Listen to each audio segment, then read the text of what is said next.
Assalomu alaykum hammaga. Mana bugun mehmonimiz Ulug'bek aka.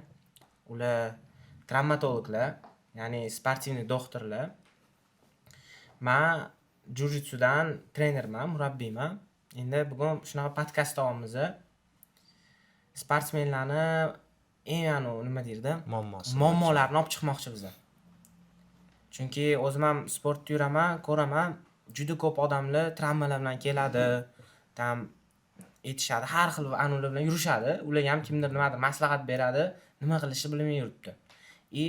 Ko'p odamlar afsuski davolanmayapti. Xudo xolasa mana bugun o'sha hamma mavzularni nuqta qo'yamiz. Mavzularga nuqta qo'yamiz. Assalomu alaykum hammaga. Aytib o'tganlaridek ismim Ulug'bek. O'zbekiston sport kurashlari assotsiatsiyasida sport shifokori bo'lib ishlayman. Bundan tashqari boshqa sportchilarga ham qo'ldan kelgancha yordam berib turamiz.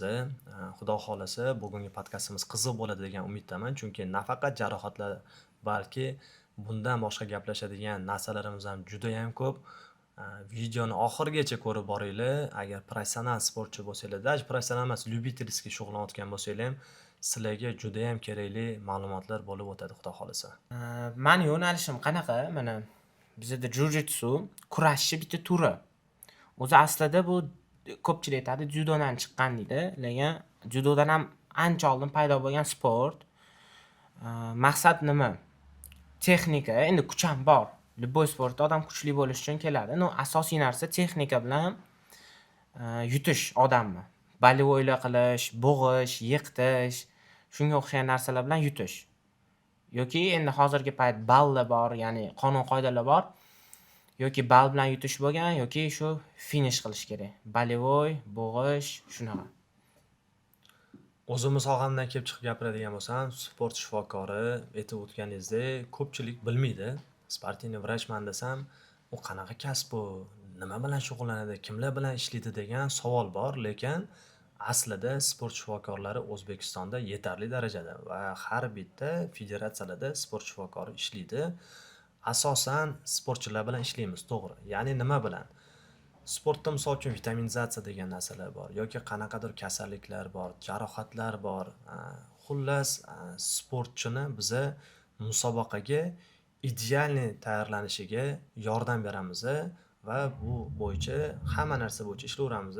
Agar qanaqadir operatsiyalar qilish kerak bo'ladigan bo'lsa yoki bo'lmasam qanaqadir jiddiy masalalar bo'yicha to'g'ri boshqa specialistga jo'natamiz. Lekin qolgan narsalarni imенно sportchilarda bo'ladigan muammolar bo'yicha ishlab beramiz. Sport bu professional sport bu 20 yoshdan yo 30 yoshdan boshlanmaydi. Professional sport bu kichkina yoshdan boshlanadi. Ya'ni kimdadir 8 yosh, kimdadir 10 yosh, kimdadir 12 yosh. Birinchi navbatda shu yoshda bo'ladigan muammolarni gapirib bersak. Aynan menga nima bo'yicha ko'p murojaat qiladi? Ota-onalar, asosan ota-onalar nima bo'yicha murojaat qilishadi? O'shalar bo'yicha gapirsak va qolgan muammolarni ham sekin-sekin olib chiqamiz. Birinchi muammolardan bittasi, aynan yoshlikda uchraydigan muammolardan bittasi, farzandimni necha yoshdan sportga bersam bo'ladi deb so'rashadi mendan, misol uchun. Bu hammada individualniy. Kimlar bor haqiqatan 5 yoshdan shug'ullanadiganlar bor, kimdadir misol uchun 10 yoshdan shug'ullanadiganlar bor. Lekin bu narsa bo'yicha asosan o'zi trenerlar ishlaydi. Trenerlar, mana sizga o'xshagan trenerlar ko'radi bolani potensialini, tekshirib ko'radi, может qanchadir 1 hafta, 2 hafta nagruzkalarni berib ko'rishadi. Agar hammasi yaxshi ketayotgan bo'lsa, muammo bo'lmayotgan bo'lsa, bemalol shug'ullanishi mumkin. Agar o'sha trenerlar qanaqadir muammo ko'radigan bo'lsa, bolada ota-onaga tushuntiriladi. O'g'lingizga yo qizingizga ozgina hali voqli ekan, mana bunda olib kelsangiz bo'ladi deb tushuntiriladi. Tak, ikkinchi juda katta muammolardan bittasi bu asosan ves tashiydigan, ya'ni vazn tashiydigan sport turlariga bog'liq. 13 yoshli, 14 yoshli, 15 yoshli, ya'ni kichkina yoshli sportchi ukalarimiz yoki singillarimiz vazn tashashadi. Vazn tashaganda ham 1 kilo, 2 kilo emas, 4 kilo, 5 kilo, даже eshitganman 7 kilo, 8 kilogacha vazn tashashadi. Bunaqa yoshda vazn tashash organizmga juda ham katta nagruzka bo'ladi. Tim bo'li o'sayotgan organizm. Bular hozir o'sib kelyapti. Qanaqadir musobaqaga borish kerak. Trenerlar vazn tashlattiradi endi bolaga. Bola ham hali yosh, unaqa tushunmaydi, nima qilish kerak, qanaqa qilish kerak va vazn tashiydi. Birinchisida emas mayli, lekin 2 marta tashiydi, 4 marta tashiydi, 8 marta tashiydida o'sha balog'at yoshiga yetgungacha ham tashlab kelaveradi-da. Bu narsa organizmga juda ham katta zarar bo'ladi. Chunki organizm o'sishi kerak, boya aytgan gapingiz. Vitamin qabul qilish kerak, ozuqa qabul qilish kerak. Vazn tashiyotganda nima bo'ladi? Hamma narsa siqiladi. Bekitib qo'yiladi. To'g'ri, ozuqa yo'q. Vitaminlar kelmayapti va organizmda har xil muammolar boshlanadi. 2x chiqaradi uni. Shunaqa Nagruzka beradi. Jarohatlar kelib chiqadi. Kimdadir misol uchun bo'y o'smay qoladi, kimdadir qanaqadir moddalar almashuv buzilib qoladi. Va afsuski, yana bitta narsani aytib o'tish kerak, o'sha paytda yaxshi rezultat qilishi mumkin. Vес tashiydimi yo boshqa narsa qiladimi? Lekin kattalarga o'tgandan keyin, ya'ni взрослый sostavga tushgandan keyin, kattalarning sostavga tushgandan keyin ko'pchilik rezultat bera olmay qoladi. Bunaqa muammo почти ko'p sport turlarida bor. Mana 15 yoshli, 16-17 yoshli bolalar o'zini yoshi bilan kelyapti, zo'r bo'lib kelyapti. Hamma narsasi yaxshi, muammosi yo'q. Lekin ras katta sportga o'tgandan keyin rezultat bera olmay qolyapti. Nimaga? Chunki juda katta ehtimol bilan resurslarda qanaqadir resurslar sekin-sekin o'zini zapasini tugatib boradi. Biz musobaqaga borganda, chetga chiqqanda ko'p qarayman, solishtiraman o'zimizni bolalarni va chetdagi mana Yaponiya, Koreyalarni yo boshqa o'sha Yevropa davlatlarini solishtiraman. Bizani yosh bolalar yutqizib qo'yadigan bo'lsa, xafa, yig'lagan, treneri urishgan, so'kkan, har xil vaziyatlar bo'ladi-da. Tem bo'lib ular bilasizlar qanaqa qiyinchiliklardan o'tib boradi-da, ya'ni vес tashiydi, boshqa narsa qiladi. Ularga qaraydigan bo'lsam, trener o'rtoq sifatida bundoq yoniga keladi-da, xafa bo'lmagan. Bu sani hali endi boshlanayotgan karyerang endi boshlanishi, hali hammasi oldinda. Sen glani subotda kelding, opt olding, bo'ldi. Opt olding, yutqizdingmi, yutdingmi, bu narsa vajib emas. Eng muhim narsa sen kelding, ko'rding, qatnashding, o'zingni o'sha optini olding, sinab ko'rding, bo'ldi. Shu bilan o'tdi, mavzu yopiladi-da. Haqiqatan vaqt o'tgandan keyin ko'rganman, o'zim guvohi bo'lganman. Bizani bolalar 15-16 yoshida yutgan bolalari, o'sha Yaponiyani bolasi bo'ladimi yo boshqa davlatning bolasi bo'ladimi? Katta sportga o'tgandan keyin, ya'ni kattalarning sportiga o'tgandan keyin alishib qoladi. Navrot endi ular. Ular navrot bizanikini yutishni boshlaydi, bizaniki yutqizishni boshlaydi-da. Endi bu juda ham katta tema, bu o'tirib buning uchun отдельно bitta podkast qilishimiz kerak-da. Shunaqa narsa. Yoshlarning muammolaridan yana bittasi jarohatlar. Jarohat yosh bo'ladimi, katta bo'ladimi, sport bo'lsa bo'ldi, tanlamaydi, yosh tanlamaydi-da. Ko'pchilikda bo'ladi bu narsa. Hozirgi oxirgi paytda futbolistlar mana murojaat qilyapti, futbol o'ynaydiganlar, 10 yoshli, 12 yoshli bolalarda shinsa degan kasallik bor. Ya'ni tovonda болезнь shinsa deyiladi. Tovonda rivojlanadi asosan bu kasallik. Nima bo'lyapti ularda? Bizda hozir bilasizlar, искусственный polyalar ko'payib ketib qolgan, sun'iy qoplamali polyalar ko'payib ketib qolgan stadionlar va bolalarimiz o'sha yerda trenovka qilishadi. Unaqa polyalar, qoplamali polyalar juda katta nagruzka beradi-da, oyog'iga katta nagruzka tushadi. Жесткий bo'ladi. Yugurib yuribdi, u o'sha yoqdan bu yoqqa yuguradi, harakat qiladi. Qisqasi pastda futbolda endi yugurish bilan bog'liq ko'proq. O'sha yuguradi va tovonga nagruzka tushib qoladi-da, o'sha nagruzkadan keyin, yuklamadan keyin sekin-sekin tovonda muammolar boshlanadi. Bundan tashqari, shinsadan tashqari tizzani o'zining muammosi bor, shlatter degan kasalliklar bor. Bularning hammasiga o'sha nagruzka tushishi, bolalar, ayniqsa endi yosh bolaga tushuntirib bera olmaysiz, meni oldimga keladi. Uka, sen yugurmasliging kerak, harakat qilmasliging kerak desam, keyingi safar kelganda ota-onasi aytadi-da, maktabda futbol o'ynabdi deydi-da, yana. Shundan ham ularga tushuntirib bera olmaysizlar-da. O'shaning uchun yosh bolalarni jarohati bilan ishlash qiyinroq. Chem katta bo'lganiga, kattalarga nisbatan. Chunki kattalar tushuntiradi-da, kontrol qila oladi-da. Tushuntirsangiz to'g'ri tushunadi.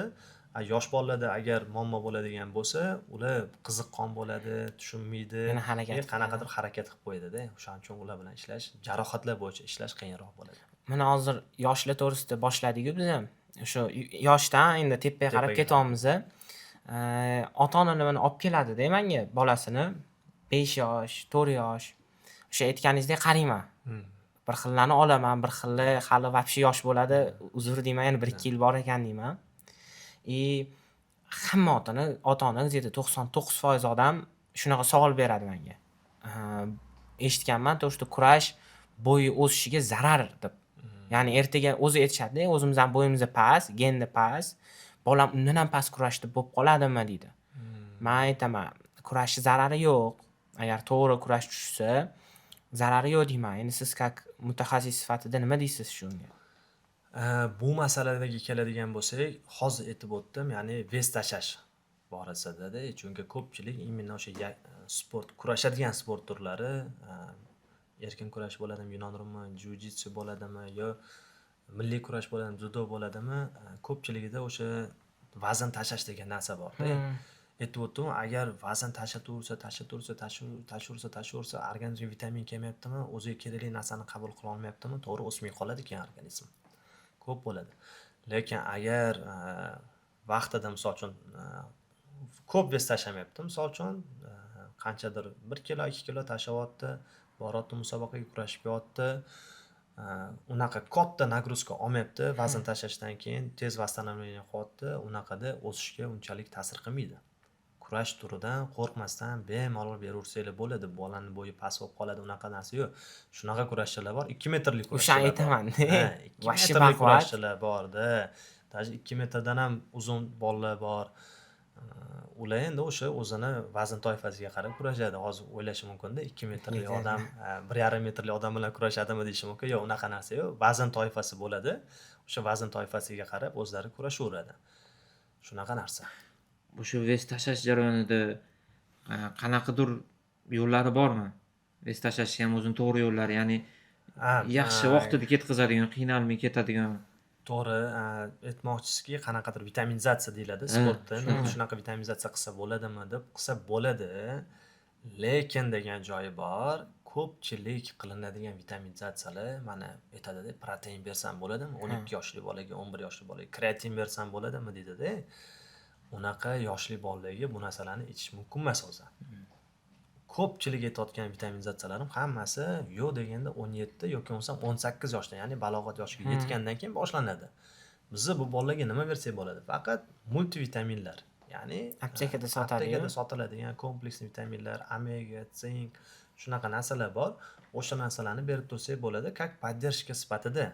Lekin siz tasavvur qiling, bu bolalarga o'zi unaqa vitaminizatsiya degan narsa ham shart emas, chunki hammamiz yosh bo'lganmiz, qonimiz qaynoq bo'ladi, восстановленияmiz zo'r bo'ladi, misol uchun tez bo'ladi восстановленияmiz. Просто to'g'ri oziqa berib, ya'ni uyda to'g'ri ovqatlanib, o'sha vitaminlarga boy ovqatlarni yeb yursa, bo'ldi, yetadi-da o'sha bo'laga. Lekin tasavvur qiling, siz mana borasiz, bugun mana musobaqaga ketdingiz, 5 kilo, 4 kilo tashlayapsiz, 2 oydan keyin yana musobaqangiz bor, yana vес tashlayapsiz, unaqa ketmaydi-da. Yana bitta katta muammolardan bittasi, bunaqa yoshli bolalarda nima bo'ladi? Respublika chempionatlari bo'ladi-da. Mana respublika chempionati yil oxirida bo'ladi. Mana noyabr, dekabr, oktyabr oylarida bo'ladi. Bola o'sha chempionatni yutyapti, mana 40 kilo yo 45 kilodan yutyapti deylik. Unda ham 3 kilo, 5 kilo tashlagan vес misol uchun. Keyin nima bo'ladi? Respublikani yutgan bola Osiyoga ketish kerak. Mana 25-yil tasavvur qiling, kurashda yutdi, 25-yil va 26-yil Osiyo chempionatiga saralandi u bola, Osiyo chempionatiga ketish kerak. U 14-15 yoshli bola hali, yo 16 yoshli bolada. 4-5 oyda ichida shunaqa o'sib ketadi ular. Dahshat o'sib ketadi-da. Shunaqa bor ani 10 kiloni ham yig'ib keyin nima muammo boshlanadi? Ulug'bek, noyabrda qisqasi 45 kilodan yutgan bu bola 55 kilo bo'lib ketib qoldi hozir dedi. Yozga keldi dedi. Osiyo chempionati bor, 55 kilo bo'lib ketib qoldi dedi-da. Nima, qanaqa bu yutgan desam, unda ham tashlagan vес dedi. Ko'p emas-da, lekin vesi dedi. 50 kilo edi, 48 kilo edi. 3-4 kilo tashlaganda, kurashganda dedi-da. Tez o'sib ketib qoladi-da. Mana shu muammo ham bor-da. Endi tasavvur qiling, u bola yoki trener отказ qila olmaydi. O'sha katta musobaqa borish kerak-da. Tashlaydi. Afsuski bor, shunaqalar bor-da. Hamma ham emas, to'g'ri, lekin bor, tashlattiradi. 8 kilo bo'lsa 8 kilo, 10 kilo bo'lsa 10 kilo tashattiradida bolaga keyin nagruzka berib qo'yadi. Aytganingizdek, biza sport shifokorlari qo'limizdan kelgan narsani qilib beramiz. Ularga vitaminizatsiyasi bo'ladimi, dorilari bo'ladimi, hammasini qilib beramiz, lekin biza qilayotgan narsa kuchsiz bo'lishi mumkin. Organizm baribir o'ziga kelayotgan narsa, kerakli narsani ola olmadimi, hammasi shu yerdan boshlanadi. Hamma berayotgan xatoliklar, ошибкалар shu yerda boshlanadi. Keyin aytganimdek, katta bo'lavergani sari bolani kimnidir sportdan ko'ngli qolib ketadi. Даже shunaqa bolalar bor, kattalarning o'rtasida o'zimiz gaplashganda aytamiz, aka jonga tegib ketdi o'shani vес tashlash deydi. Jonimga tegib ketdi deydi. Menda ham bor shu narsa. Ketsammikan sportdan deydi-da, o'sha deydi. Bo'lsam pik formada zo'r bola, lekin Prosta charchaydi, jonga tegdi. Charchadim deydi, shu bo'ldi deydi. Mana murabbiylar o'sha shogirdini yoki musobaqaga chiqmoqchi bo'lgan sportsmenlarning o'zi vес tashlash bo'yicha sizga qancha muddat oldin kelish kerak? Ya'ni siz unga vitaminizatsiya, to'g'ri vес tashlash, nima desam, strukturasini o'rgatishingiz uchun qancha oldin kelish kerak musobaqadan? Qani, o'zi sredniy 1 oy oldin gaplashiladi bu narsalar.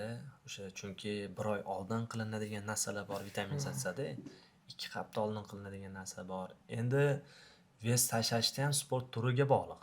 Bizada misol uchun mana erkin kurash yoki yunon rum kurashida tarozi bo'lsa, ertalab 8 da tarozi bo'lsa, 2 soatdan keyin soat 10 da kurashish kerak-da bola chiqib. Xohlisiz, xohlamaysiz ko'p vес tasholmaydi bolalar. Tashlashi mumkin, misol uchun 3 kilo, 4 kilo, 5 kilogacha tashlashi mumkin, lekin o'sha MMA ga o'xshab yoki jiu-jitsuga o'xshab 10 kilo, 15 kilo tasholmaydi-da. Aytganimdek, o'sha vaqt qisqa bo'ladi, misol uchun vaqt ko'p bo'ladi-da. Nimaga bu narsani aytyapman? Kimdir misol uchun musobaqaga 1 hafta qolganda boshlaydi vес tashlash. Kimdir 10 kun qolganda, kimdir 2 hafta qolganda boshlaydi. Bu ham lekin hammani individualniy o'zini возможностьлariga bog'liq. Kimdir misol uchun haqiqatan 1 haftada vес tashlaydi, vitaminizatsiyasini qilib kelyapti, chiqyapti, восстановленияsi zo'r, dars chiqib urishadi yoki kurashadi. Kimdir misol uchun 1 haftada tashlayapti, восстановление qila olmayapti, chiqyapti, yutqizib qo'yapti-da. Bu individualniy narsa-da. Buni endi sportchini o'zi boshidan bilib kelish kerak. Qanaqa, ya'ni shu 18 yoshdan boshlanadi, 17 yoshdan boshlanadimi? Qanaqa vес tashlasa o'zini qanaqa his qilyapti? Mana 1 oy oldin boshladi, qanaqa bo'lyapti? 2 hafta oldin boshladi, qanaqa bo'lyapti? 5 kun oldin boshladi, qanaqa bo'lyapti-da? Chunki hammada individualniy degan narsa bor. Endi bizda to'g'ri sport shifokorlari biz butun o'sha sborniga qaraymiz-da. Individualniy ishlash qiyin bo'ladi baribir sbornida. O'shaning uchun biz bolalarga tushuntiramiz. Mana aytganimizdek 1 oy oldin keladi, misol uchun gaplashiladi. Necha kilo tashlamoqchi, qanaqa tashlamoqchi, hammasini tushuntiriladi. Etapni hammasi bajariladi. Endi qarang, mana hozir aytdingiz, kasbingizda sportivniy shifokorsiz. Yoki faqat travma emas, boshqa narsalar ham kiradi. kiraveradi-da. Hamma narsa. Sport bilan bog'liq bo'lgan narsa, даже sportdan tashqari narsalar ham bo'ladi. Ba'zida telefon qilib qolishadi. Biza qo'ldan kelgancha yordam beramiz. Sraz aytib ketamiz, nima muammo bo'ladi? To'g'ri vitaminizatsiya qila olmaydi ko'pchilik. To'g'risi, kerakli narsa ham olib tashlaydi, kerak emas narsa ham olib tashlaydi, zararli narsa ham oladi, zararsiz narsa ham oladi-da. Nimaga bunaqa narsa bo'lib ketgan? Chunki aytganimdek, O'zbekistonda sport shifokorlari borligini ko'pchilik bilmaydi. Endi misol uchun Toshkentda bilishi mumkin. Mana o'zi yaqinda bildim. Endi ko'rasiz, bilishi mumkin, lekin viloyatlarda umuman bilmaydi-da. Sport shifokori kim? Bormi o'zi shunaqa mutaxassislar, imенно sportsmenlar bilan ishlaydigan mutaxassislar deganda hayron bo'lishadi-da. Kimsiz deydi-da kelganda misol uchun. Nima muammo bo'ladi? Misol uchun akasini oldiga boradi yo tog'asini oldiga boradi sportchi-da. Kardiologdir tog'asi yoki boshqadir yoki sportchi bo'lgandir o'sha akasi. Eskani musobaqaga chiqib yurgan. Nima olgansiz, nima qilgansiz desa, o'zini qilgan narsalarini aytib tashlaydi-da. Mana bu narsani olsang, zo'r ko'tarilasan, rezultat zo'r bo'ladi, yaxshi bo'ladi deb turib. Ko'pchilikda aytadigan narsasi afsuski bular steroidlar bo'ladi. Afsus, steroidlar bo'ladi, gormonal dorilar bo'ladi-da. O'sha gormon rosta desa, hozir hamma sportsmenlar sraz bo'ladi-da, buni voy gormon rosta deb, "Men qilishim kerak, gormon rosta olmasam bo'lmaydi" deyapti-da. Men aytaman, "Nimaga?" desam, "Yo'q, hamma oladi-yu" deydi, "Men ham olishim kerak" deydi, yoki bo'lmasam testosteron. Endi ikkita narsa haqiqatan sportda keng tarqalgan, ya'ni nima? O'sha gormon rosta bilan testosteronda. bularga ham aytishadi-da, shu narsalarni olsang zo'r bo'lasan yoki bo'lmasam qanaqadir boshqa narsalarni ham aytadi, zarar beradigan ko'proq narsalarni aytishadi. Bu o'sib kelayotgan bola shu narsani oladi. Hozir mana gapingiz bo'lib qo'ydim, ozgina testosteron, steroidlarni aptekalarda sotadi, to'g'rimi? Bemalol. Hech qanaqa Yo'q, retseptsiz. hozir retsept bilan o'sha. Уже retsept bor. Hozir oldin to'g'ri olishardi, lekin mana DMT degan sistema chiqdi bizada o'sha.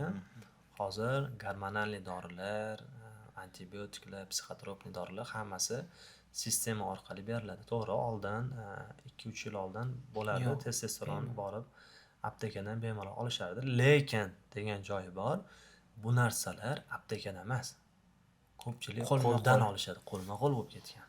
Tushunasizmi? Aptekadan hozir hech kim so'ramaydi. Aptekada Garmorosda даже borib jinterapin nima desangiz, misol uchun aptekada bo'ladi, o'zini qanaqadir firminiy dorisi bo'ladi, lekin ansamon, jinterapin, samatoterapin, ular hammasi qo'lma-qo'l keladigan dorilarda.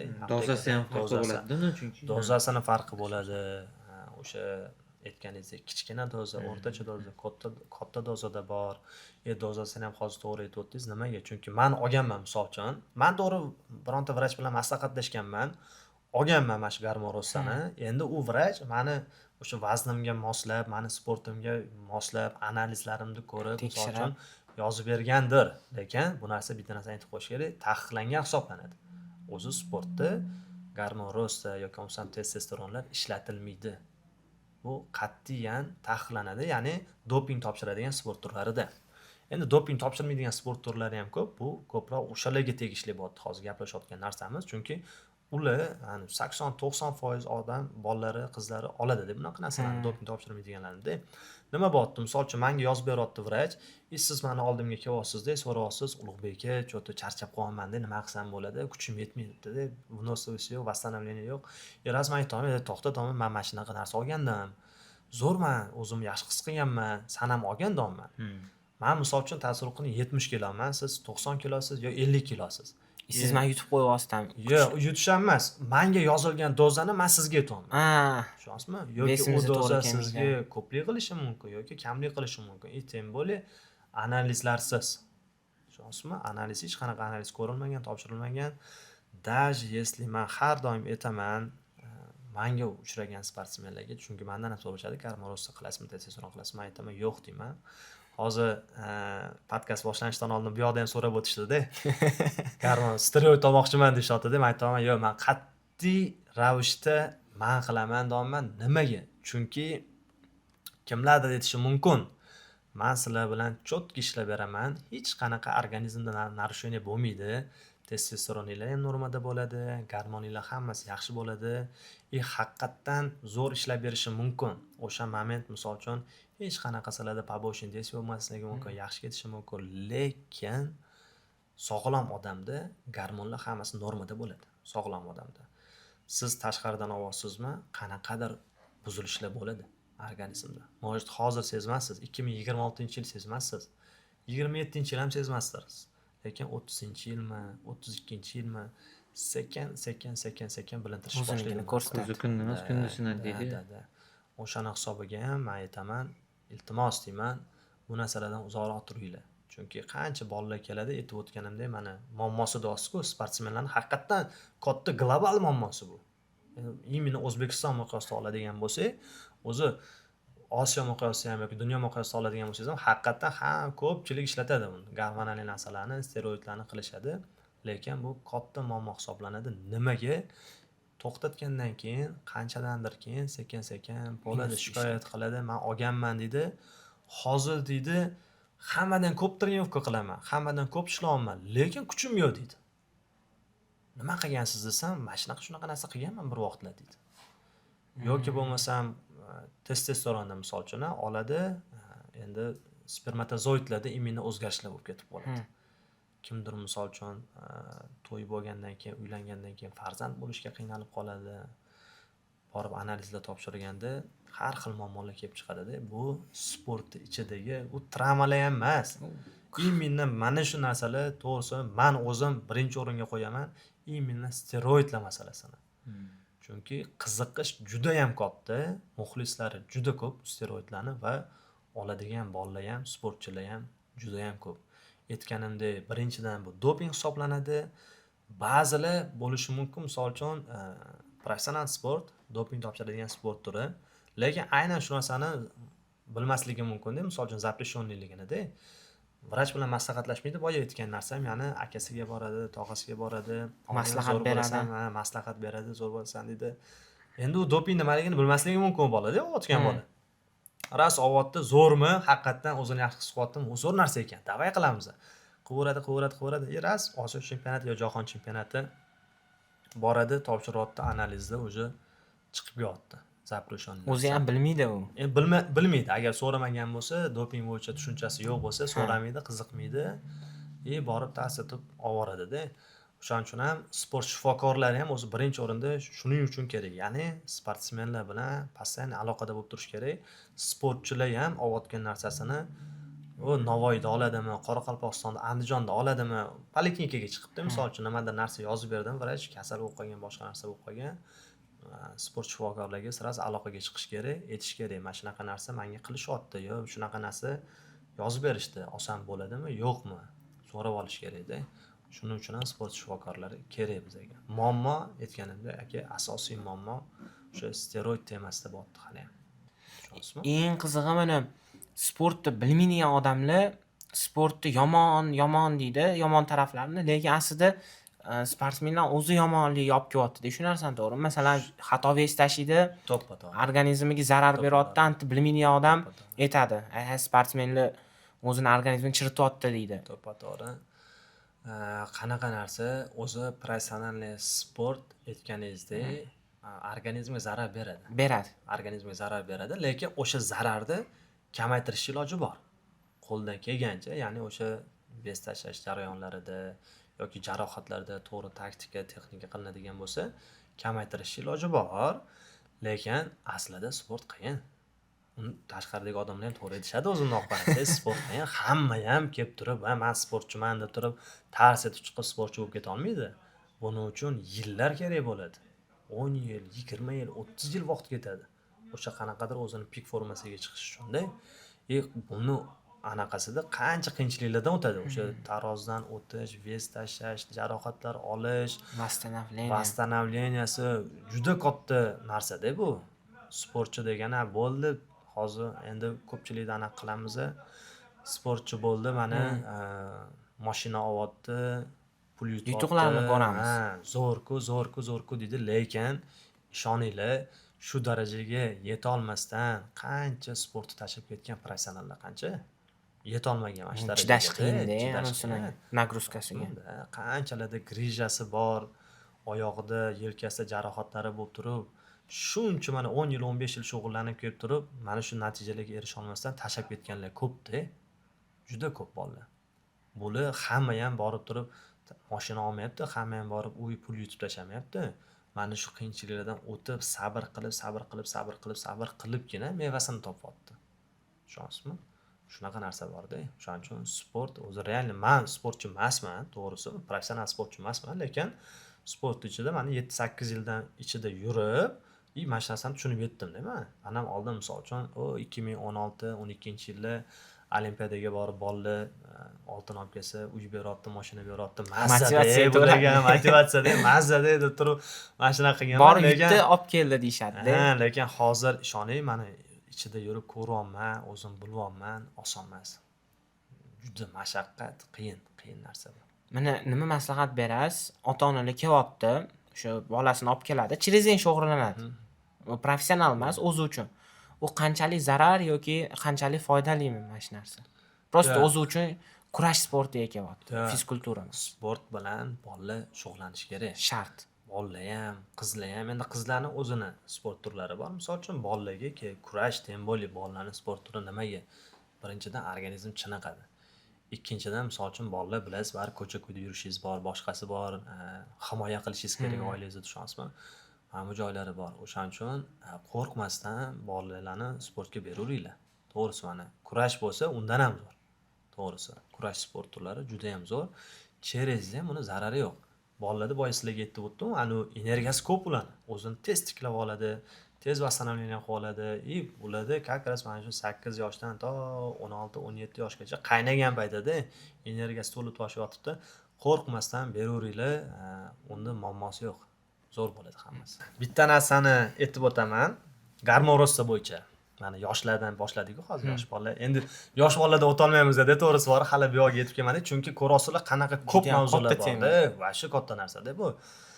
Garmorossani aytdik-ku boya mana. Garmorossani o'zi pokazaniyasi bor, ya'ni ko'rsatmasi bor. O'sha narsaga qarab qilinadi. Ko'rsatmasi nima? Yosh bolalarda, ya'ni 15, 16, 17 yoshli bolalarda bo'y o'smay qolishi eng birinchi ko'rsatmalardan bittasi shu. Ya'ni misol uchun tasavvur qiling, men 16 yoshman va meni bo'yim pastroq. O'zimni, ana tengdoshlarimga nisbatan-da. Nima bo'ladi o'shanda? Vrachga murojaat qilinadi. Bo'y o'suvchi zonalar bo'ladi. Bo'y o'suvchi zonalar rentgen orqali ko'rinadi. Kistda bo'ladi, Kistda, adashmasam. endi asosan kistni ko'rishadi, o'sha barmoqlarni kistni ko'rishadi va gormon rostiga analiz topshiriladi. Analiz topshirib, agar zona rostalari ochiq bo'lsa, gormon rostasi, ya'ni somatoterapiya haqiqatdan kam chiqadigan bo'lsa, organizmda bu уже показание gormon rosta olishga. Tushunsiz, ha? O'shanda bu bolalarga gormon rosta qilinadi. Nima maqsad? Kachok bo'lish, baquvvat bo'lish emas. Immunni o'sish. O'zini o'stirish uchun.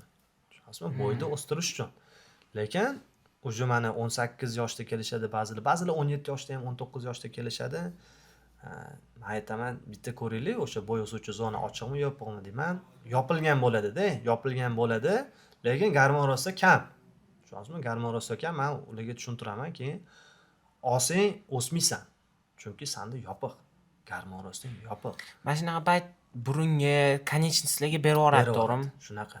Olsang, endi buni zararli tarafi ham bor. Afsus, gormon rostani o'zi eng побочный tarafdan bittasi rakoviy kletkalarni uyg'ota olish. Eng katta zarar tarafi, tasavvur qiling, siz sog'lomsiz, trenировка qilyapsiz, hammasi yaxshi, gormon rosta boshladingiz, xudo ko'rsatmasin, xudo ko'rsatmasin, haqiqatib sizni rak keltirib chiqazyapti.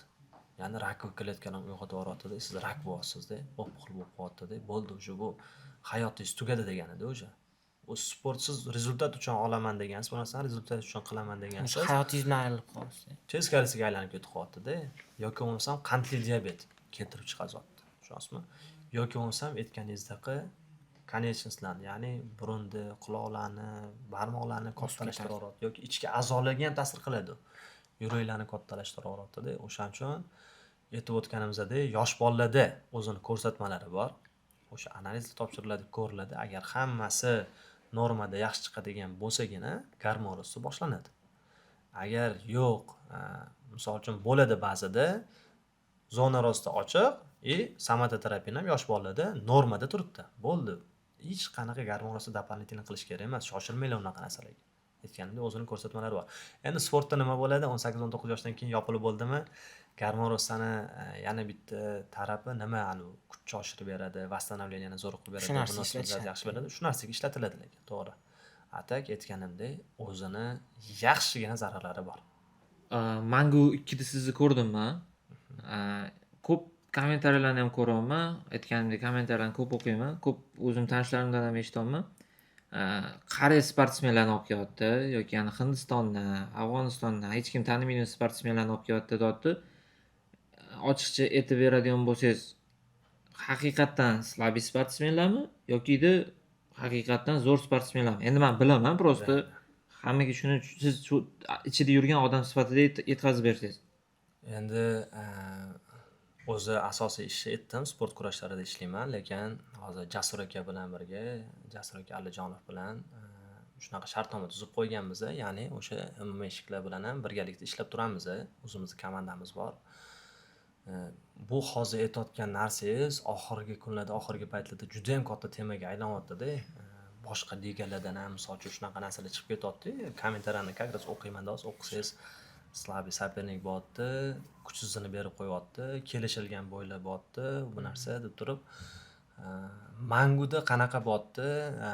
Men shu yerda bitta narsani aytib o'tmoqchiman. Nimaga Mangu ligasi bilan ishlashni tanladik o'zimizni? Chunki birinchidan eng birinchi o'rinda qimor yo'q. Expert yo'q. Ya'ni pul tikishlar, uyini anaqasini qo'yib yuborgan, mashinasini qo'yib yuborgan, unaqa narsalar yo'q. Birinchi o'rinda shu. Ikkinchi o'rinda Jasur akani o'zi ham aytib o'tadilar, biletdan tushayotgan pullarda 3dan 1 qismi xayriyaga ketadi. Ehsonga ketadi-da. Tasavvur qiling, siz mana bilet olib haqiqatdan tushyapsiz Manguga, siz o'zingiz bilmagan holda ehson qilyapsiz. Kimgadir yaxshilik qilyapsiz-da. Bu juda ham katta narsa-da. Uchinchi masala именно boylarda masalasiga keladigan bo'lsak, yaqinda o'zlari aytib chiqdilar. Teng sopernik beriladi. Misol uchun 5-0, 6-0 yutgan kimdir 1-0, 2-0 lik bolalar berib qo'ya olmaydi. Даже o'sha Hindistondan kelayotgan bolalar ham yaxshi o'rinli bolalar keladi. Yoki Braziliyadan kelayotgan bolalar ham yaxshi bolalar keladi. O'tdi misol uchun slabi sopernik berib qo'yib, kimnidir ko'tarib olish, unaqa narsalar yo'q. Даже oxirida o'sha ikkinchisida ko'rdingiz, Mangu 2da shu Furqatni anaqasi ochilib ketdi, Furqat Beyda peshonasidan yirtilish bo'ldi, ochilib ketdi. O'sha qon bilan chiqib, birinchi raundda bo'lgan narsa, qon bilan chiqib 3 ta raund urushdi, ko'rdinglar, qanaqa urush bo'ldi. O'tda misol uchun qon xalaqti berdi, ko'zini artib tashladi, urushdi-da. To'xtash yo'q, o'shani hisobidan yaxshi, молодец. Yana bir bor tabriklayman, Furqat Bey chiroyli g'alabaga erishdi-da. Sapernigi ham o'shanga mos sapernik edi. Tushunasizlarmi? Misol uchun chiqib turib birinchi raundda o'zida uxlatib qo'ymadi, birinchi raundda o'zida bolevoylar olib turib, misol uchun unaqa narsa bo'lmadi. 3 ta raund, 3 ta raund tinmay urishdi. Haqiqatdan tashlashdi-da. Umuman o'zi ko'rgan bo'lsanglar yoki bo'lmasam o'sha oxirgi boyda ham Doston Bozorov chiqqanda ham braziliyalik sapernik ham, buni ham rekordi yaxshi edi. Adashmasam 15 marta bo'y o'tkazgan, 13 tasini dastroshni tugatgan edi. Даже ozgina qoldi, o'sha 3-raundda bolevoy tushib qoldi Doston. Qo'li bolevoy tushib qoldi-da, tasavvur qilinglar, o'sha yerda qanaqa holat yuz berdi. U tugab qolishi mumkin edi-da. Demoqchi bo'lganim, Doston ham to'g'ri kelgan odamga misol uchun bolevoy tushib qoladigan bola emas-da, u tem bo'li erkin kurash bilan shug'ullangan, erkin kurashdan yaxshi rezultatlari bor. Bolevoy o'zidan o'zi tushib qoladigan bola emas. Aytmoqchi bo'lganim, Manguda hozir o'ziga mos raqiblar bir-biri bilan urushyapti. Kuchi teng bolalar chiqyapti. Bittasini ko'tarishimiz kerak, davay bunga slabiyroq raqib beraylik degan narsa yo'q. Keyin yana bitta narsa, mana o'zbeklarda shu narsa bor. Chetni ko'rmagan. Masalan, Braziliyani o'ylashadi, kuchli deyshadi, Amerikani kuchli deyshadi, lekin o'zbekligini unutib qo'yapti. O'zbeklar ham aslida dahshat kuchli xalq bo'lgan-da. Qanaqa tarixi bor. Hozir ham shunaqa mana. Shu gapni men aytdim. O'ziga dastoy nima sapernik beryapti, o'zbeklar yutib qo'yapti deyapsizlar. Endi deyapsizlar emas, o'sha kommentariyada gapirishyapti. Mangu haqida boshqa ligada lekin shunaqa narsa bor. Bor, no aytmoqchi bo'lganim, bizning sportsmenlarni уровни вообще baland. Prosta nima muammo bo'lyapti? Viloyatda masalan bolalar trenovka qiladi, puli bo'lmaydi, tashab ketadi. Aslida ular dahshat kuchli bolalar. Prosta chiqa olmayapti. Yoki mana hozir o'zbeklarda endi shu narsa o'zbeklarda emas, o'zi umuman butun dunyoda bor. Masqaravozlar vashi ko'tarilib ketyapti. O'sha oddiy saperniklar qolib ketyapti. Oddiy bayetslar qolib ketyapti. Aslida mana o'zbeklarning ham urovini вообще baland. Agar o'shanga ozgina urg'u berib ishlasa, men o'ylaymanki 5-10 yilda O'zbekistondan ham UFC chempionlari chiqib qoladi deb o'ylayman. Endi bu gapni to'g'ri aytdingiz. Bitta MMA emas. Butun hamma sportda oladigan bo'lsangiz, O'zbekistonda dahshat ko'tarilishyapti. Ishoning, vashi zo'r ko'tarilishyapti-da. Hamma sport turini oladigan bo'lsangiz, yangi sport turlari ochilyapti. O'sha aytganimizdek, rahbariyatimiz tarafidan sportga hozir katta e'tibor qaratilyapti. Nimani olmay, MMA'da olasizmi, boksda olasizmi, taekvondoni olasizmi, barbani olasizmi? Sportga qiziqish katta. Nimaga qiziqish katta bo'lyapti? Chunki birinchidan o'sha rezultatni yaxshilashimiz kerak. Mana futbolistlarimiz misol uchun necha yildan keyin birinchi marta jahon chempionatiga chiqib, xudo xolasa, mana yaqinda o'sha chiqib o'ynashadi-da. Birinchidan aholini sog'lomlashtirish ketyapti bu yoqda. Tushunasizlarmi? Mana vrachlik tarafidan aytaman, insult, infarktlar yoki bo'lmasam ojreniya, ya'ni semirishlar ko'payib ketib qolganda, nimaga? Aholida hozir endi oldin bo'lgan, hozir sekin-sekin aholimiz ham o'sha ana shu sportning orqasidan o'zini tanyapti, bilyapti-da, sport bilan shug'ullanyapti-da. Shuni hisobidan ham mana kasalliklar ham borgan sari yildan yilga xudoga shukur kamayapti, kamayib ketyapti-da. Lekin bu narsani biz yana ham singdiradigan bo'lsak hozir aholiga fizikultura bilan shug'ullantirish. Misol uchun mana hozir chiqdi mana 10 ming qadam yurganga menimcha nima qilib beramiz deb turibdi. Bu bekordan bekor qilinmayapti, to'g'risi. Nimaga qilinyapti? Imенно aholini sog'lomlashtirish uchun. Shunday, aholi agar sog'lom bo'ladigan bo'lsa, sog'lom ona, sog'lom bola. U qachonlardir etib ketilganda shu narsa. Agar hammasi sog'lom bo'ladigan bo'lsa, nafaqat sport, boshqa professiyalar ham hammasi zo'r bo'lib ketadi. Shundan O'zi hamma narsa mana shu sog'lomligiga taqaladi. Chunki nimani yo'qotsangiz ham yetishadi-yu, qaytarib bo'lmaydi o'sha sog'liq. tasavvur qiling, mana biz endi sport bo'yicha shu anaqa gapiryapmiz. Siz sportsmen emas deb o'ylaylik. Buxgaltermizmi yoki bo'lmasam qanaqadir aytishnikmizmi yoki boshqa logistika, logistikmi, boshqa narsa kasal bo'ldingiz-da, kasal bo'lib qoldingiz, ishingiz yoqmaydi-da o'sha ishga. Mana nimadir kasal bo'lib qoldingiz, chiqa olmaysizda ishga, yoqmaydi-da. O'shaning uchun ham sport, ya'ni sog'liq garovi, sport bilan fizikultura bilan, sport emas, sport o'zi zarar ozgina organizmga. Fizikultura, badan tarbiya bilan shug'ullanib tursanglar, bu kasallikni ham oldini olasizlar, chinaqasini ham. Tem bo'li logistika, dovsiz o'tirib ishlashadi, pastda ham. Kechqurun ishlashadi, o'tirib ishlashadi. Qon aylanishi hammasiga ozgina badan tarbiya zarar bermaydi. Shunaqa narsa. Boya aytdingiz-ku, Furqatbek Yoqubov anaqasi yorilib ketdi deb. Men shu yana boyagi gapga qaytaman, kommentariy ko'p o'qiyman. O'qidim. Furqatbek Yoqubovni yorilgandan keyin doktorlar to'xtatishmadi. Agar xuddi shu vaziyat Sapernikda bo'lganda, birinchi raunddan keyin o'sha doktorlar atmen qilib yuborardi. Doktorlarning o'zi ham Furqatbekga yon bosdi degan gap bo'ldi. Shunga oydinlik kiritib bersangiz. Bu yerda qanaqa narsa bo'ldi? Biz birinchi raund tugagandan keyin chiqib ko'rdik, ahvolni qaradik va qonni to'xtatdik. Qon to'xtadi o'sha yerda. Endi u yerda katminlar ham bor edi. Katminlar bilan birgalikda qon to'xtatildi va ochilib qolgan joyiga qaraldi. Katta masdi va Furqatbekning o'ziga etildi. Agar kattalashib ketadigan bo'lsa, ochilib ketadigan bo'lsa yoki biz kuzatib turamiz, o'zini bo'yda yomon his qiladigan bo'lsa, ya'ni qanaqa bir bosh aylanishlar yoki bo'lmasam qanaqadir o'zi muvozanatni yo'qotishlar bo'ladigan bo'lsa, yechamiz dedik. Bu misol uchun Manguda aytganimdek, aynan o'zi mana shu jang bezab berdi-da, turnirni bezab berdi, qonli jang bo'ldi, bezab berdi-da. Lekin aytdik biz unga, agar kattalashib ketadigan bo'lsa yoki bo'lmasam qanaqadir ahvol yomonlashadigan bo'lsa, biz yechishga majbur bo'lamiz. Chunki biz ham diqqatli bilan kuzatib o'tirdik. Sapernikda bo'lganda ham xuddi shunaqa holat bo'lardi baribir. Biz misol uchun bo'ynilarga olasizlar, uni sog'lig'ini. Biz u boshimiz bilan javob beramiz. Ertaga bizdan bu narsani talab qilishadi.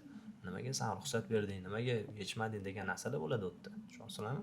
Agar Sapernikda bo'lganda ham biz uni ham ahvolini ko'rardik. Agar to'xtata olmaymizmi, qonni ko'p ketyaptimi, o'sha sog'lig'iga misol uchun zarar keltiradigan narsalar kelib chiqyaptimi, da o'tda to'xtatiladi. Lekin bu yoqda o'zinglar ham ko'rdinglar.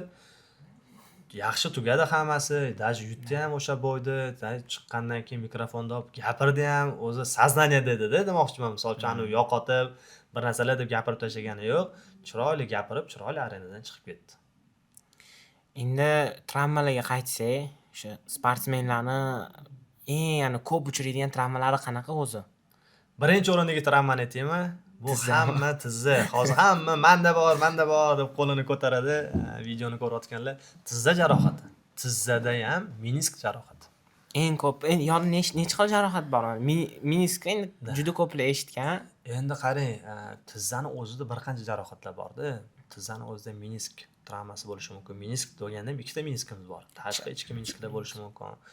Kristobrazniy sviyaskalar, xochsimon boylamlar yoki bo'lmasam bokovoy boylamlar, ya'ni bokovoy sviyaskalar yoki tizza qopqog'ida muammo bo'lishi mumkin. Endi birinchi o'rinda aytganimdek tizzani qo'yadigan bo'lsak, ikkinchi o'rinda nimadan muammo kelishadi? Yelka bu. Mana shu yelka bilan tizza ikkalasi hozir top uringa chiqib boryapti, borgan sari o'sha jarohatlarning ichida. Nimaga? Chunki любой aktivniy sport turini oladigan bo'lsangiz, futbol bormi yo boshqa любой stolniy tennis bormi, katta tennis bormi, hammasida harakat bo'ladi baribir.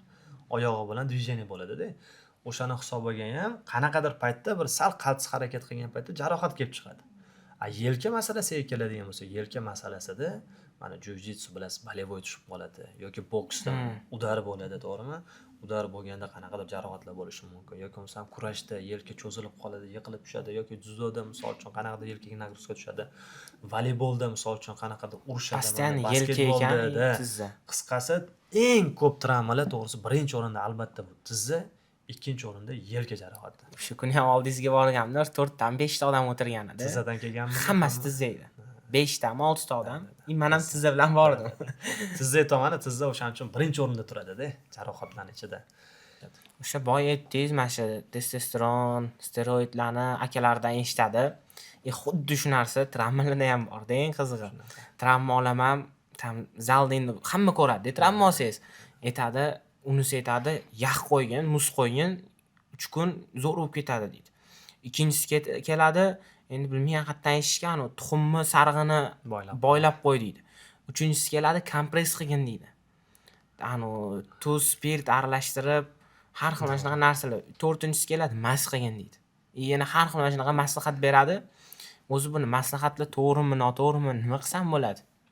Qarang, yaxshi mavzuni ochdingiz hozir. Birinchi o'rinda jarohatni qanaqaligiga bog'liq. Ya'ni kuchli, jiddiy jarohat bo'ldimi yoki yengilroq jarohat bo'ldimi? Davo ham o'shanga qarab bo'ladi, lekin qanaqa jarohat bo'lishidan qat'iy nazar, birinchi o'rinda haqiqatan muz qo'yiladi. Muz qo'yiladi. Birinchi o'rinda muz qo'yish kerak. Nimani oldini oladi? Muz qo'yishingiz birinchi o'rinda atoklarni, ya'ni shishib ketadi-yu tizza, o'shalarni oldini oladi. Ikkinchida muz qo'yganingizda o'sha qo'yilgan joyda qon tomirlar torayadi-da, qon aylanishi yaxshilanadi, sirkulyatsiya yaxshilanadi. Sirkulyatsiya yaxshilandi degani hamma питательный веществоlar hammasi yaxshi ketib keladi degani-da. Uchinchi o'rinda местный, ya'ni mahalliy temperatura oshib ketib qoladi. O'sha jarohat bo'lgan joyda agar bo'lgan bo'lsa, eslasanglar, qizib qoladi-da. Ikkita tizzani ushlasanglar, travma bo'lgan tizzanglar isib turadi-da, qizib turadi-da. O'sha narsani oldini olib beradi. Muz 3 kundan 5 kungacha qo'yiladi. 3-5 kun. Bo'ldi, undan ko'p qo'yish kerak emas. Zarar. O'sha da minusga ishlashni boshlaydi-da. Дополнительный, misol uchun kerak bo'lsa, gellar surish kerak. Qizdiradigan narsa qilinmaydi. Birinchi yangi jarohat bo'lganda qizdiradigan narsa ishlatilmaydi. Iloji boricha sovutish kerak uni, ya'ni muz qo'yish kerak va mana Valtaren, Vivana gellar bor, bilsangiz. O'shanaqa gellarni surish kerak. Do'lab ketsa.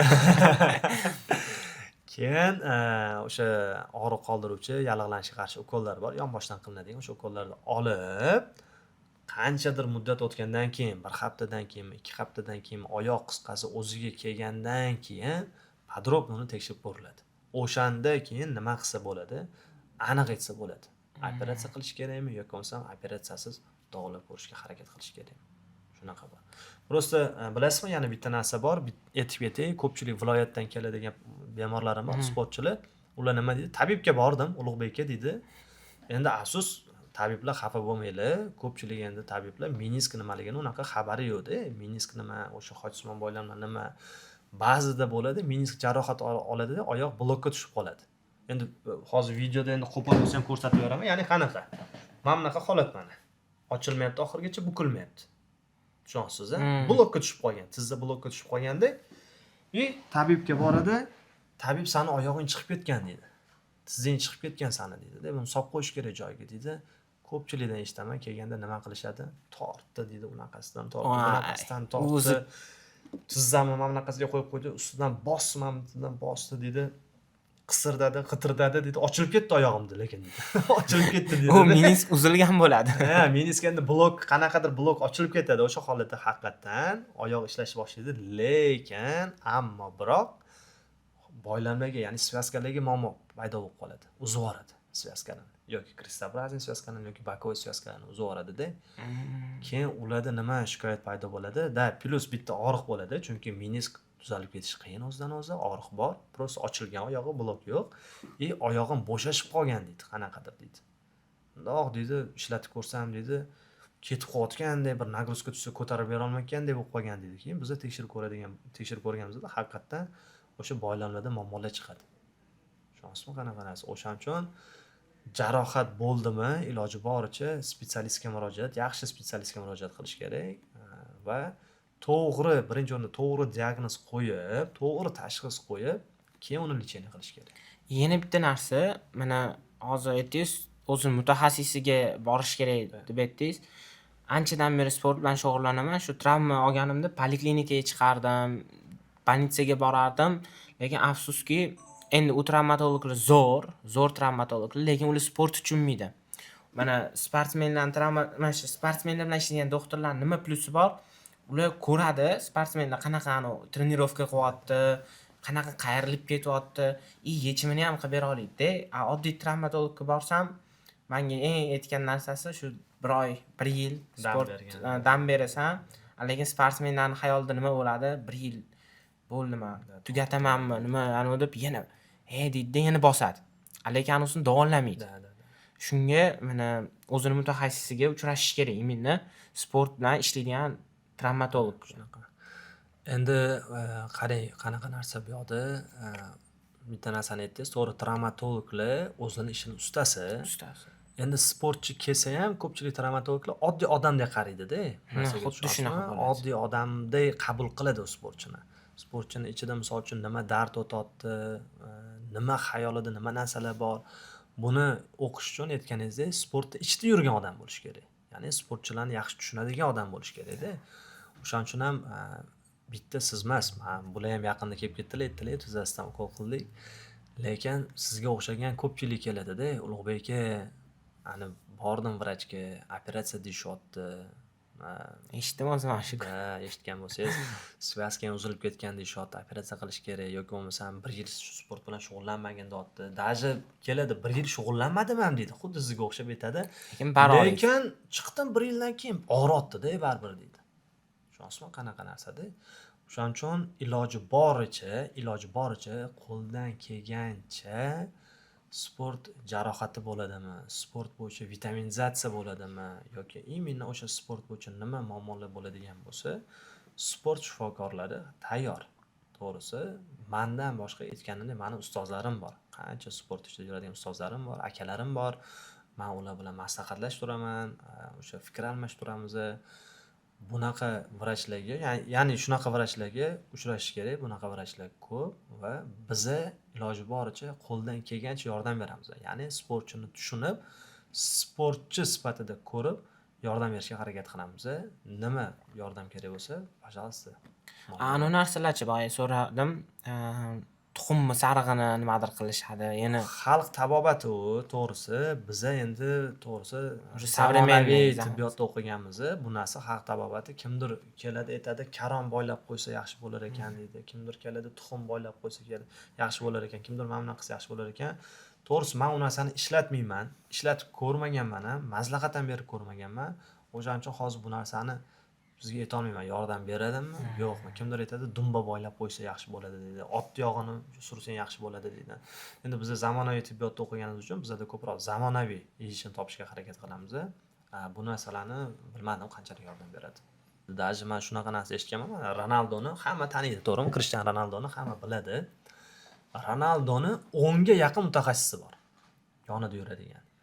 Oshpazi bor, massajisti bor, sport shifokori bor, fitness treneri bor, dietolog bor отдельно. Ko'rasiz, qanaqa?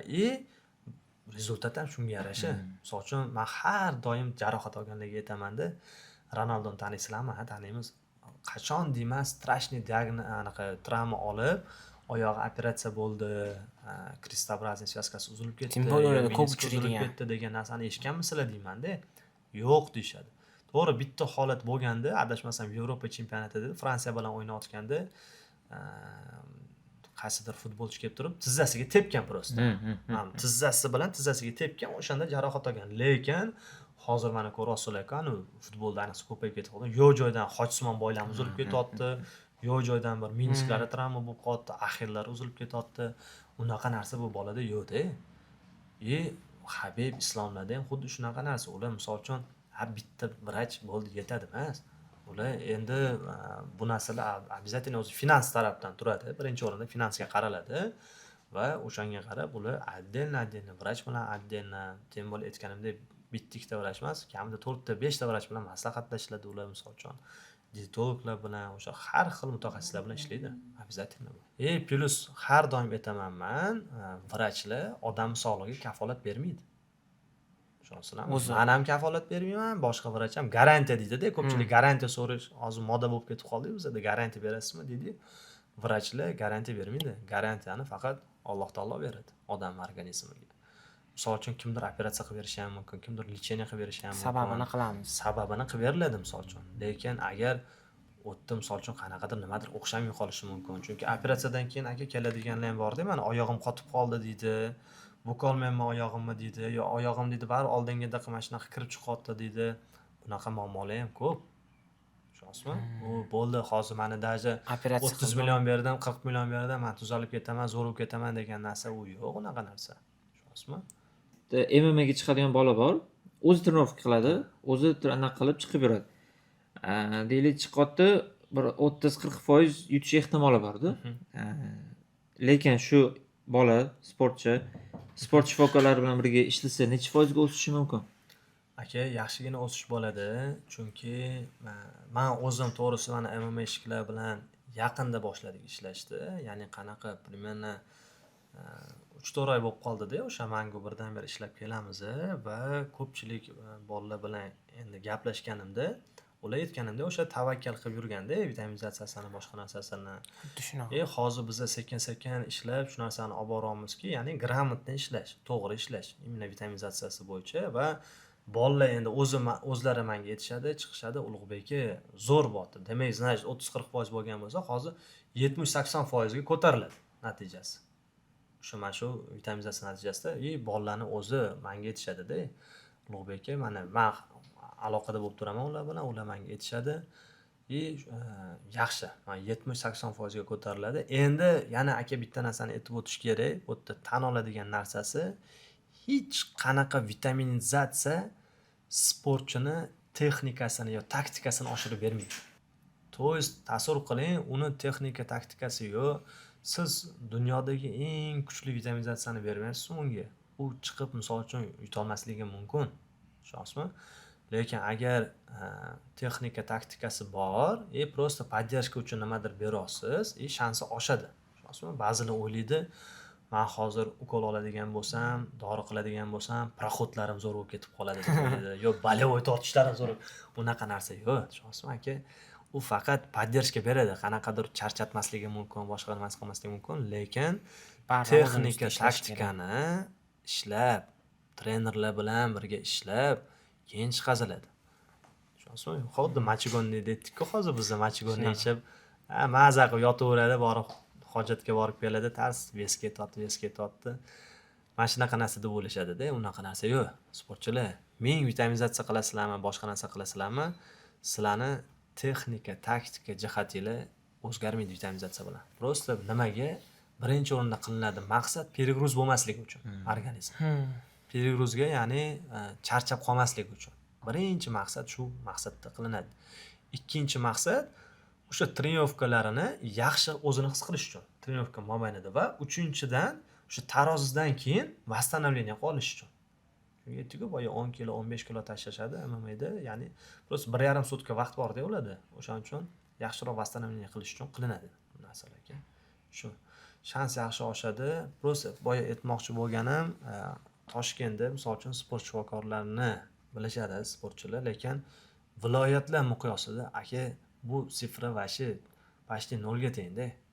Imенно viloyatlar miqyosini oladigan bo'lsak, chekka hududlarni oladigan bo'lsak, sport shifokori degan tushuncha yo'q bo'ladi umuman. Ishonasizmi?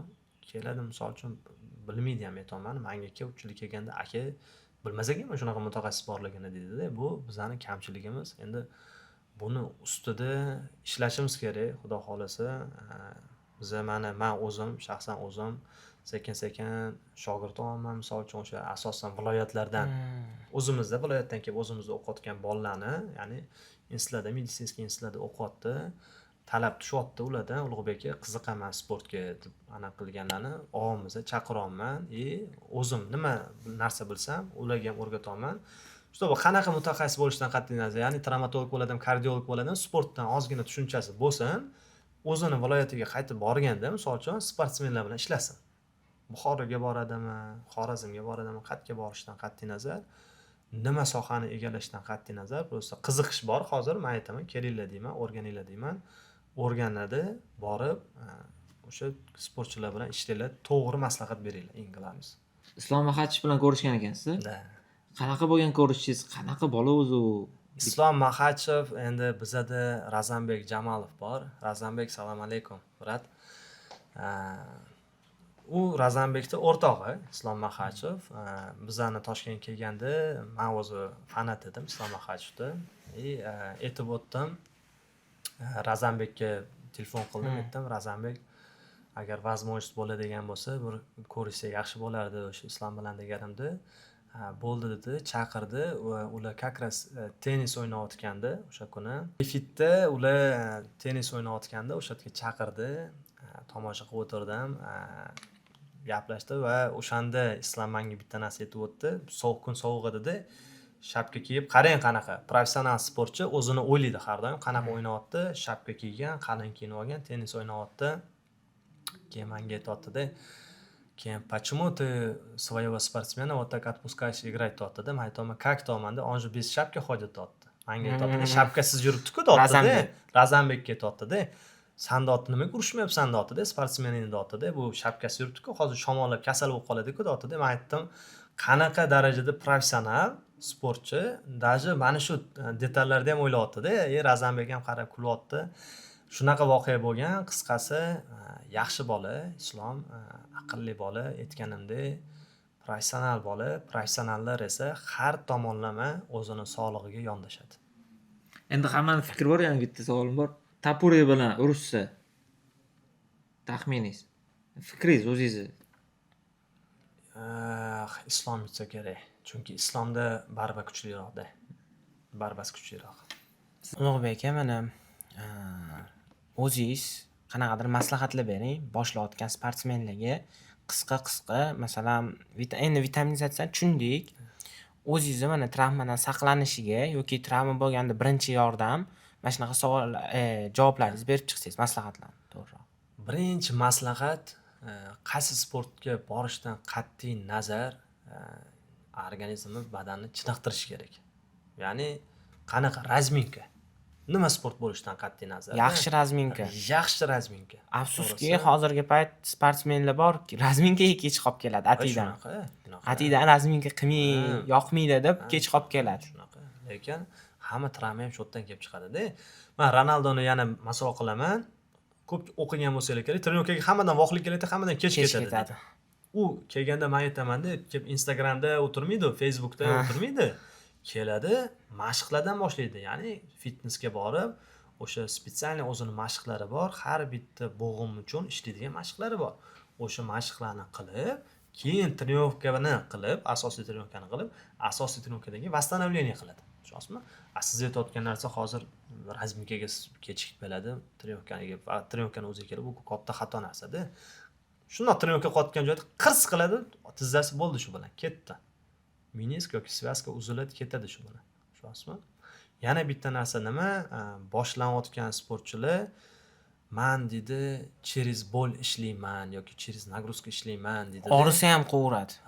Og'risa ham, charchasa ham ishlayveradi-da. O'zi 1 oy bo'lganmi, 2 oy bo'lganmi boshlaganiga men dedi, men shu akalarimga yo men bolaga yetib olishim kerak deb turib, ishlayveradi-da, organizm zo'riqib minusga kirib ketishni boshlaydi-da, ko'tara olmay qoladi-da organizm nagruzkalarni. Keyin aytganimdek, o'sha dam olishga to'g'ri keladi, vitaminizatsiyani olishga to'g'ri keladi, tushunasizlarmi? Qisqasi, boshida boshlanayotgan bola trener bilan birga albatta aqlli boshlash kerak.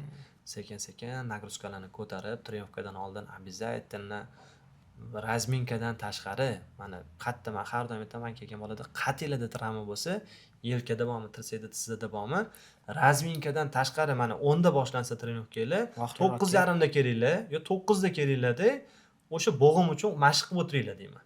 Yelkada bo'lsa, masalan, rezinada ishlashlarni, sekin-sekin pastdan tepaga, tepadan pastga tortishlarni ishlab, yaxshilab qizdirib chiqinglar deyman-da. O'shandagina jarohat olish kamayadi va bor jarohat sekin-sekin tuzaladi. Bizda prosta bilasizmi nima deb o'ylaydi? Men hozir operatsiya qildirdim-ku yo lecheniya qildimmi, bo'ldi, boyovoy chotki bo'lib ketaman deydi-da. Noto'g'ri narsa bu. Sizga nima deyman? Sizga aytdim-ku.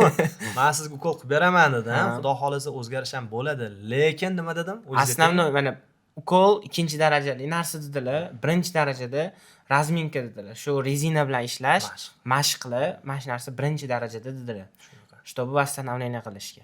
Ani ukollar, har xil уже дополнительный narsa u yordam beradi. Shu mashqingizga qo'shimcha tam Восстановлениеga yordam beradi. Yaxshi suhbat bo'ldi.